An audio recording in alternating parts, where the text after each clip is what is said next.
first take up Baba's Srimad that you be seated in soul consciousness, in the consciousness of I am, in the consciousness of Om Shanti. And Dadi used to always say that the meaning of Om Shanti is not just one but three meanings, three aspects of Om Shanti. First, Om Shanti means I am a peaceful soul. Second, Om Shanti means I am the child of the ocean of peace. And third, Om Shanti means I am the resident of the world of peace. So these are the three Om Shanti. And when we say Om Shanti, we must stabilize ourselves in the awareness that I am a peaceful soul. My father is the ocean of peace, and my home is the world of peace. And just this one thing, just sitting in the awareness of Om Shanti can bring such a big shift. And you see that yesterday there was this one Mata, and she was telling me that she has diabetes, and then she has been struggling with diabetes for quite some time now. And then she said that she has this plant of jamun. I don't know what jamun is called in English. It is these purple colors fruit, which is kind of it has a seed and it has pulp outside. It is called jamun. If you Google jamun, you can see it if you don't know. So that jamun, she has a plant of jamun in her garden, and she said that she eats off and on whenever there is fruit. She also eats it. But then she did not know that jamun can treat diabetes. And then, the seeds of the jamun she used to just throw away. And then somebody told her that if you eat that fruit with the seed, then you would get cured. So she said, I started doing that and my diabetes came into control. And then I was just thinking, so I don't know whether this is a medical fact or not, but whatever she shared, I'm just telling you. So she said, I felt much better, and I was not feeling that that pain and discomfort of diabetes after eating that jamun with the seed.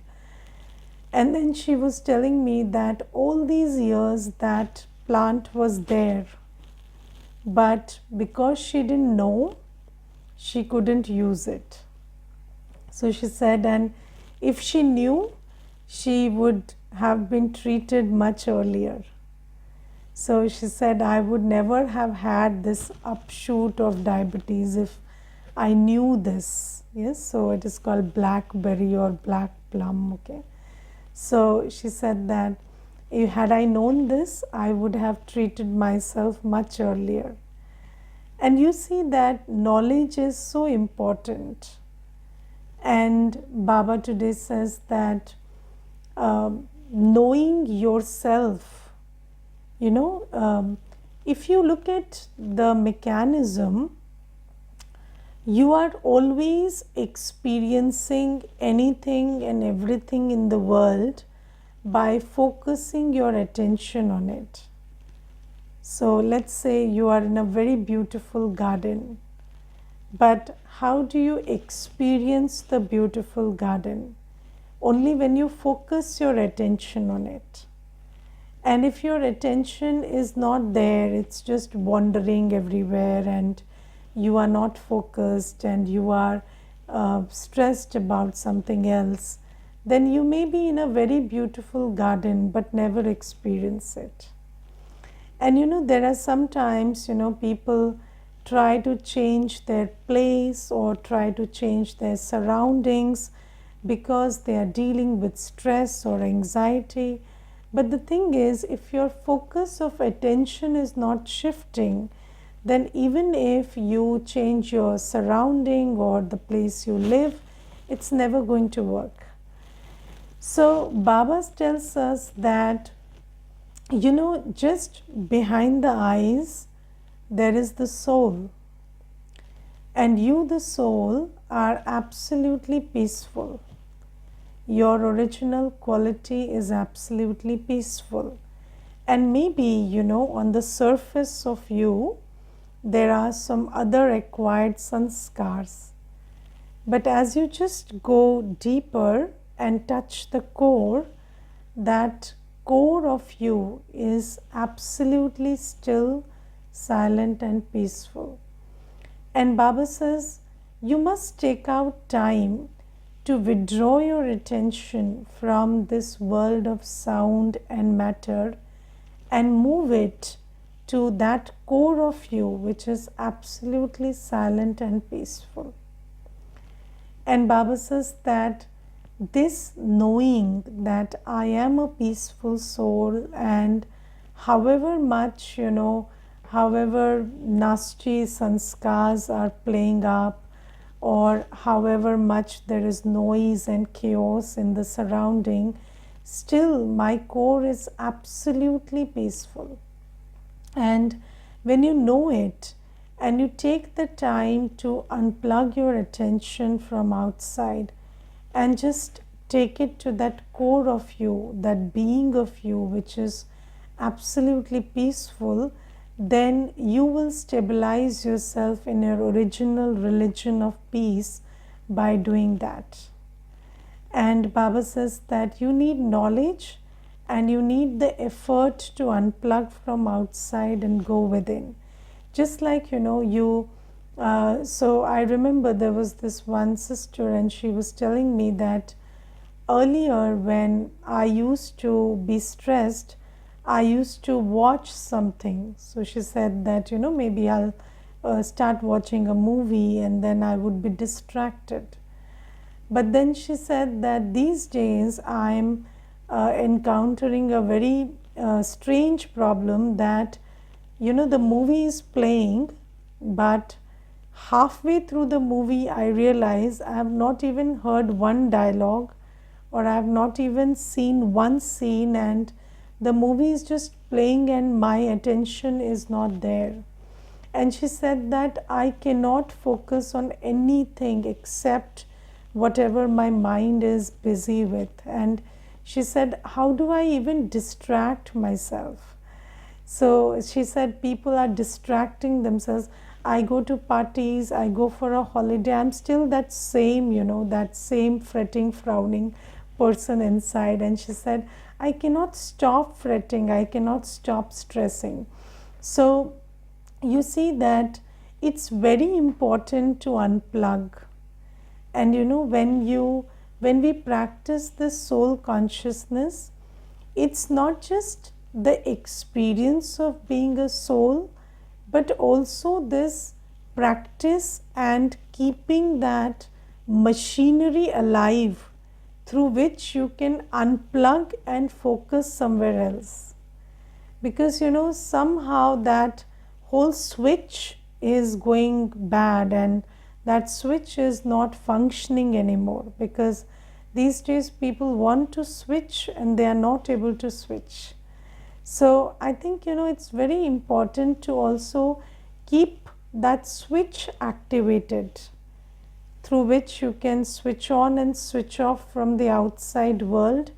And whenever you want to switch off, you switch off, you unplug, and then you focus your attention inside and see yourself sitting behind the eyes with a core that is absolutely peaceful.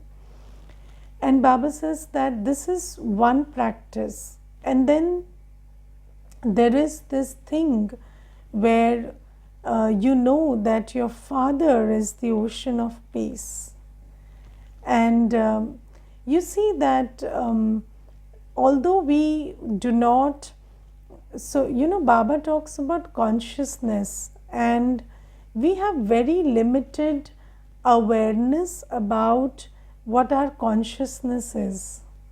So we need to understand this whole thing, that it really affects you who your father is.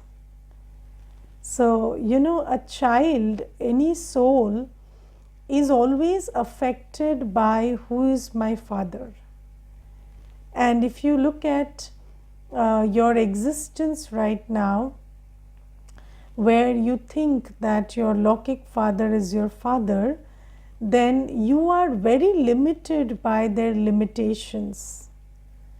So if your Lokik father has any kind of weaknesses or limitations, then they also tend to be borrowed into you. So you also start becoming an exact replica of that. And I remember there was this Mata, and she was some 54 years of age. And when she came to the center, she kept telling me, my father was a very controlling person, my father was a very controlling person. And I said, how long have you been married? She said, I've been married for around 30 years now.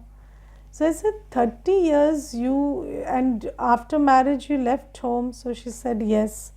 So I said, how often do you visit your father? She said, maybe once a year these days, maybe once in 2 years, because after COVID things have changed. And then she said that she kept saying, my father is a very controlling person. I said, how is he controlling you after 30 years of separation? So you're not even meeting him for the last 30 years. Maybe once in a year or once in 2 years, that means nothing. Then why are you so obsessed with he being controlling? So she said, I don't know, I just can't get rid of this fact that my father controls me a lot. She says, even today I feel like, whenever he says something over phone also, I feel like he's strangling me and he's asking me to do something and I'm being pressurized. So she said, I know he cannot pressurize me, but I still feel the pressure.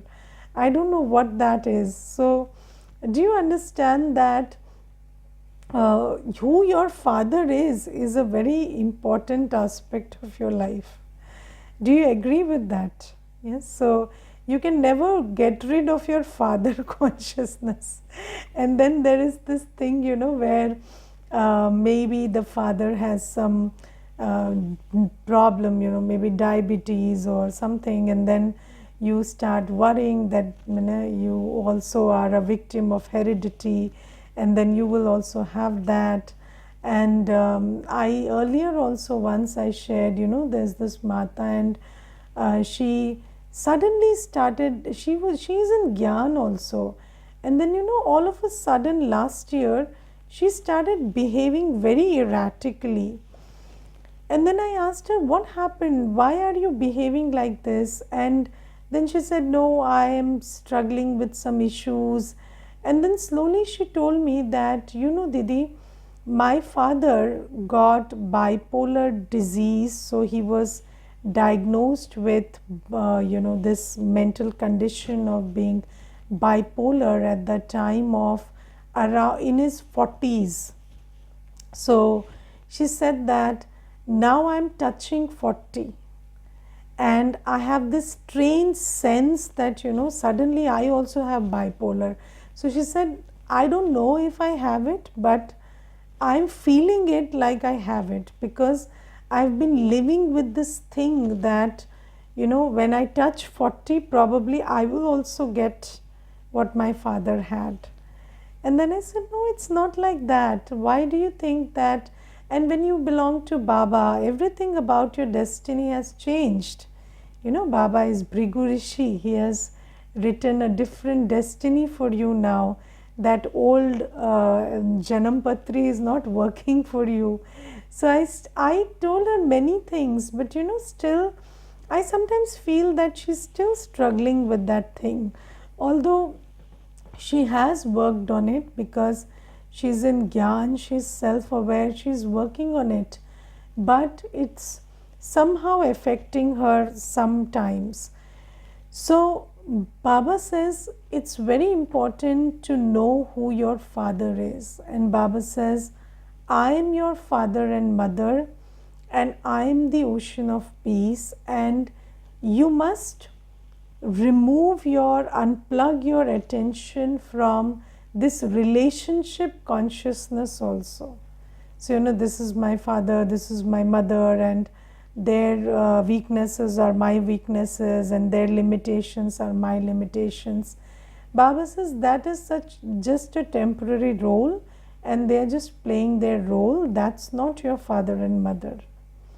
Yes, so you unplug your consciousness from there and just sit in the awareness that my father is Almighty Baba.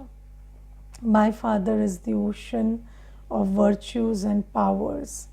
And when you have this, this deep realization that I am a soul and my father is the Almighty, my father is the ocean of virtues and powers, then you also start feeling the feeling of being the child of such a great father. And then you start downloading that greatness into yourself also magically. So Baba says just sit in that awareness. When you say Om Shanti, you must know that I am a peaceful soul, I am the child of the ocean of peace.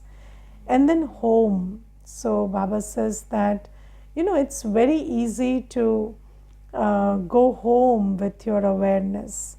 So your awareness is always at home. And I remember, so whenever you visit some other place also, you are with some other family, and then still you are just thinking about what time is it and what's happening at home, and then you keep checking on who is at home and what's going on at home, because you can never take out your home from your heart.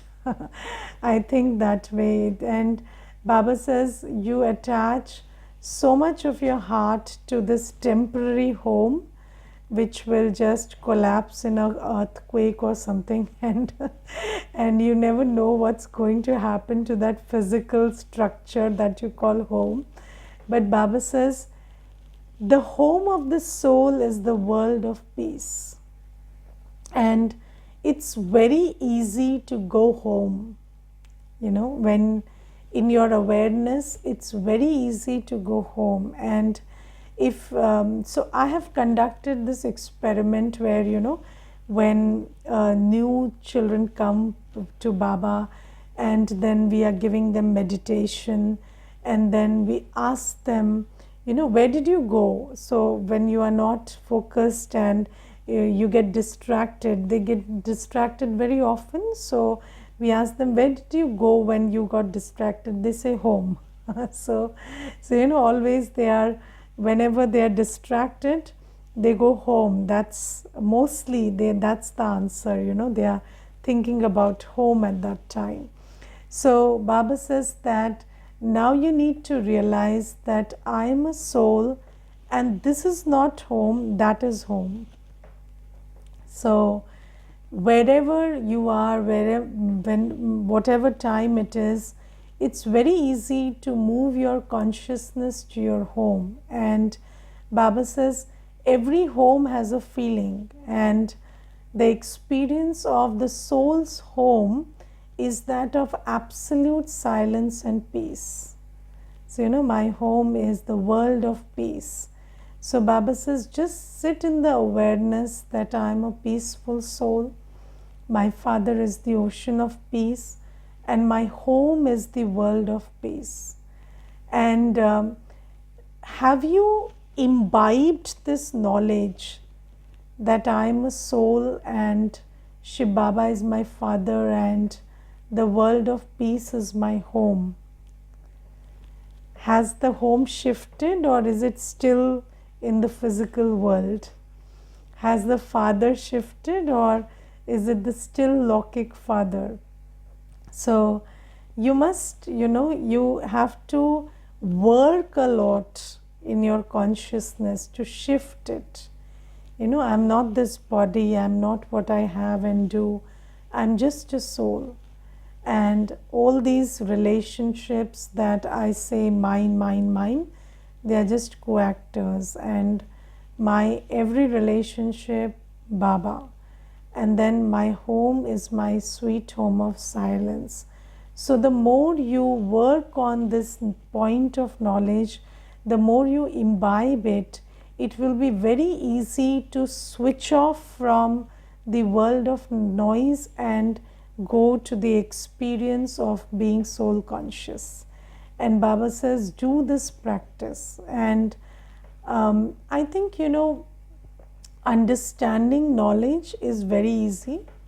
So you can just know the Gyan in 7 days, 10 days, 20 days, whatever.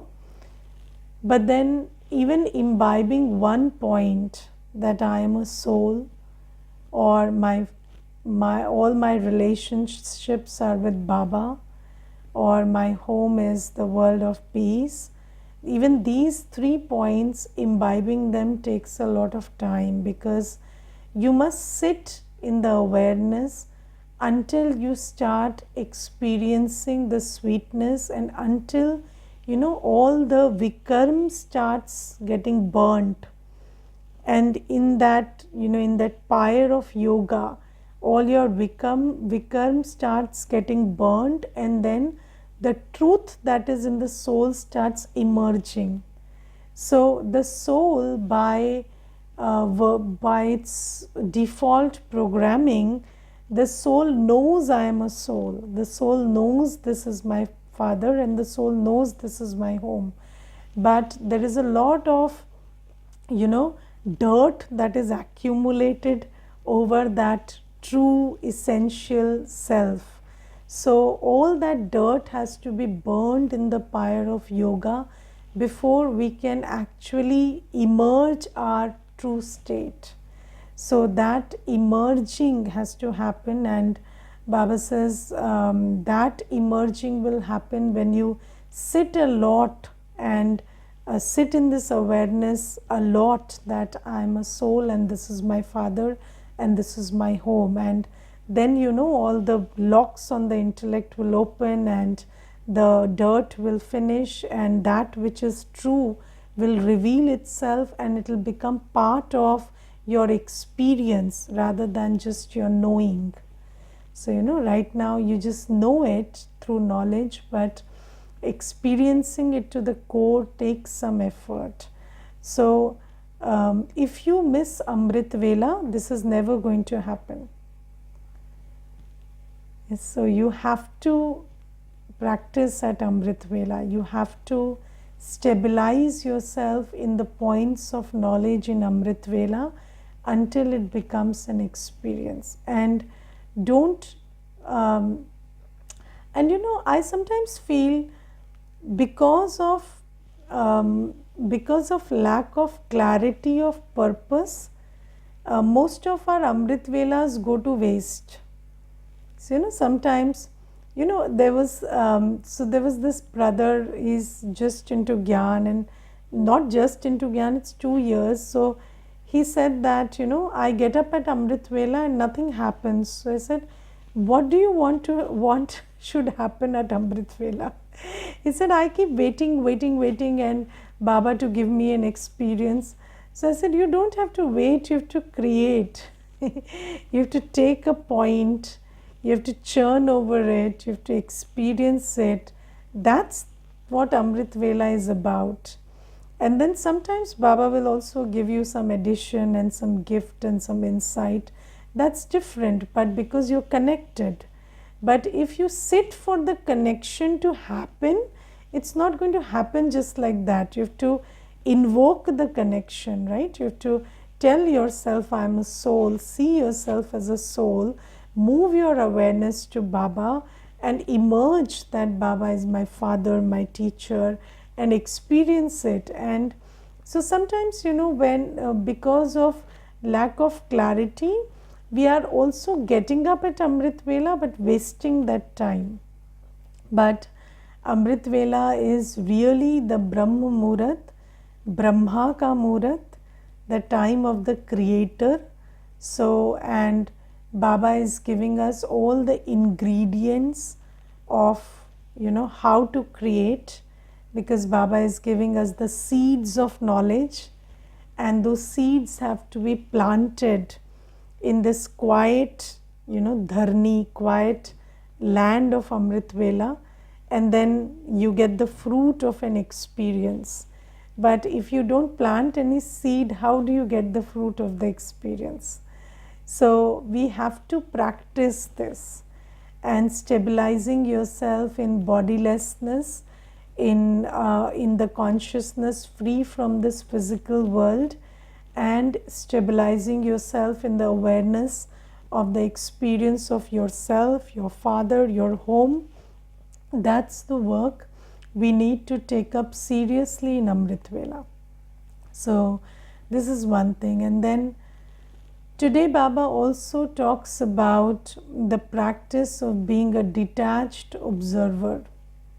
So we learned how to be detached. Yes, so we learned how to know that I am a soul, I belong to Baba, and I have come from the soul world.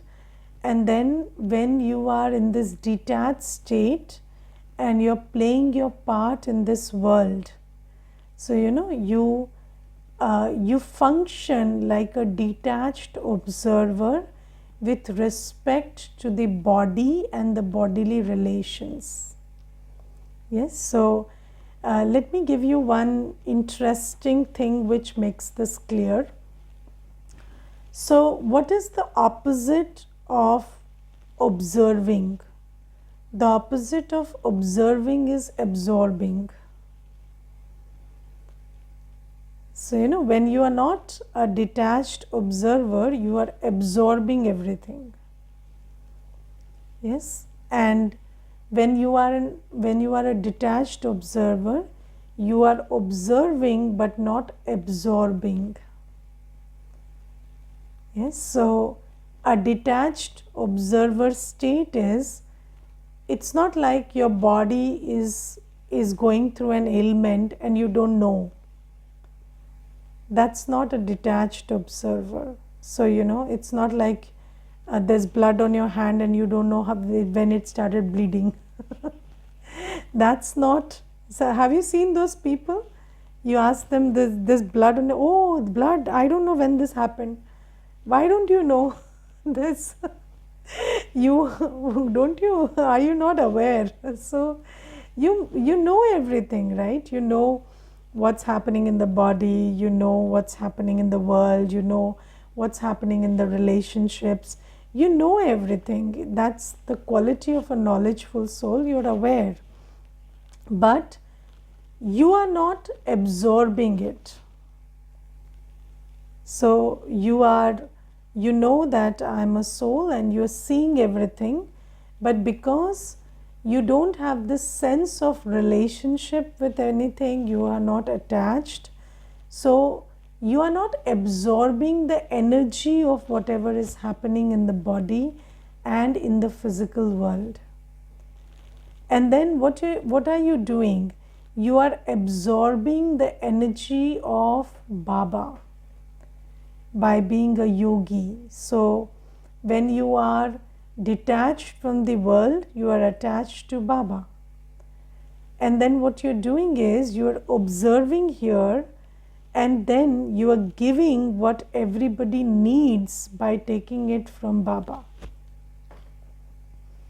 Yes, so this is the detached observer state, where you are not affected by the vibration of the body. So you know that there is a report and the body has this ailment or the body is going through this thing, but then you are not affected by it, but you know it, and you know that the body needs healing. So you are completely okay, calm, composed, you are in loving communion with Baba, and you're also giving the healing energy to the body. Okay, so that's the Nyara Pyara state.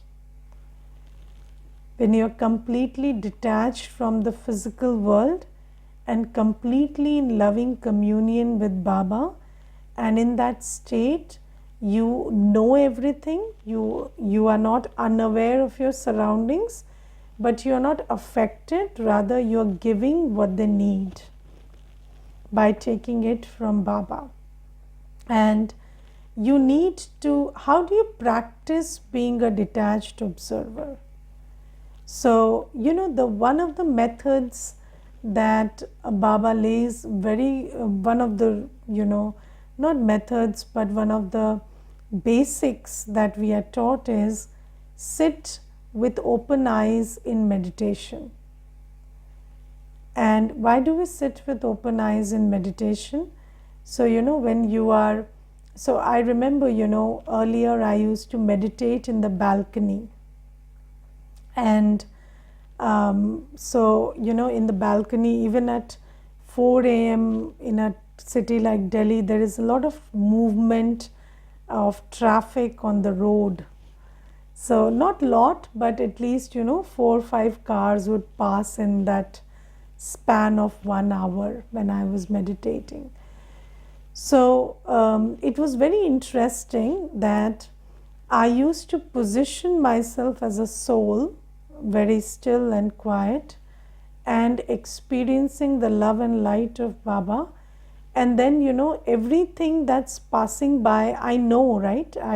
I'm not sitting with closed eyes, so I know that this car is going, or this bike is going, or this one has come to drop this one. But I'm not, I'm just giving them, everyone that is coming around me, I'm giving them what they need. So I'm just giving the world what it needs, the shower of peace, the shower of love, by being Baba's instrument and not getting disturbed by any sound, or not moving my eyes because somebody came or went, or not getting interested in, what's the story of the one who came. So that is the kind of practice that you do in early morning meditation. And even when, and any time of meditation, when you sit, there are so many things that are going on around you, and you know what's going on, but you don't spend extra thought on it. You are not influenced by it, you are not affected by it.